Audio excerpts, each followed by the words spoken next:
I didn't know him as Asiwaju. I knew him as Uncle Bola many, many years ago when I was a much younger lawyer, when he was treasurer of Mobile Bookshop House at CMS, before Mobile moved to Lekki.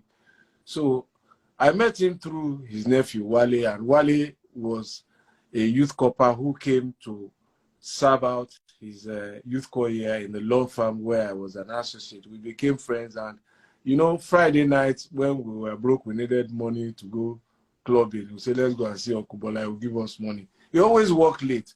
So if you pass Bookshop House around 8 o'clock, his floor was the only floor where you will see light. So that's how I knew. Reading or something?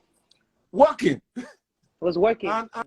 And those things are part of his MO till today. Long nights, short days. So my experience beyond that was that he's worked me all his life, really. Either do this legal issue for him, or when he invited me, I said, look, you have to leave that law firm. I need help in my office. Lai is going to run for governor. Lai Mohammed, the current information minister, was the first chief of staff. So I took over from him just about 6 months before election. And since then, it has been really back-breaking work. I think the more interesting side is the number of times he sacked me and the number of times I resigned. He sacked you? Oh, yes. Now, he always sacked me. His ADC, who is now the Oniru of Irulan, Bola, he sacked everybody. You're fired. And then 10 minutes later, chief of staff, please come. I said, but you just fired me. He said, yeah, don't worry. Go and do this for me. I'll fire you again. But, you know, it was such a taskmaster, if you like. And but I think there's some stories that I remember. Let me say this. I was saving it for my memoirs, but let me say this. When Governor Ladoja was removed as governor in Ibadan by an apparently illegal impeachment process, it was to Lagos that he came, and I know, and I will say no more about that part.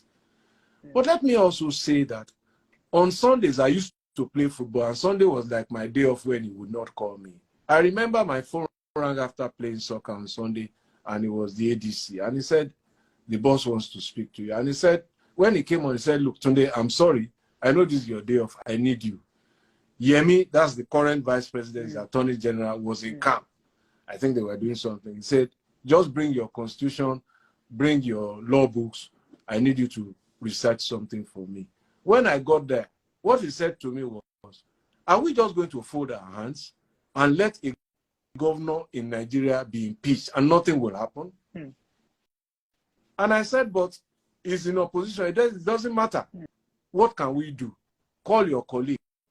And it was in his house, in that body law, that a group of us lawyers sat down, prepared the court documents. I will keep the name of the lawyer who went to file it. With security, we gave him at 4 a.m. to go to Ibadan the following morning, from 11 in the morning. And it was that case that went all the way to the Supreme Court. And Ladoja was returned back to office before he finally lost in the re-election. That wasn't his cause. That was an opposition governor. But that is the man, the champion of oppressed people.